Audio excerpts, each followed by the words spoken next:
अस्सलाम वालेकुम नाजरीन, मैं हूं मोहम्मद साजिद और आप देख रहे हैं CNN पाकिस्तान। आज 14 अगस्त के हवाले से बात करेंगे ये भाई के साथ। अस्सलाम वालेकुम। वालेकुम अस्सलाम। क्या हाल है आपका भाई? ठीक हो आप? तबीयत जी से? अल्लाह का शुक्र, आप सुनाएं। शुक्र अल्लाह का, सब कुछ शुक्र है अल्लाह का। माशाल्लाह आपने बड़ी अच्छी तैयारी की हुई है 14 अगस्त के हवाले से। ये आज़ादी हमारी है, हमारी वो शहीद हुए, हमारी खातर शहीद हुए आज़ादी के लिए।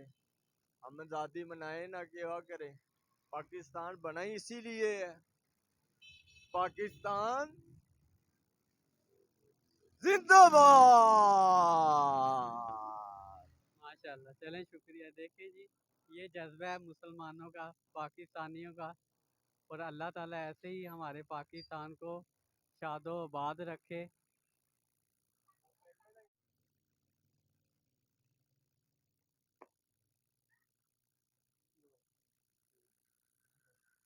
कैमरा मैन मोहम्मद इमरान के साथ मोहम्मद साजिद, CNN पाकिस्तान, मियाँ चंद।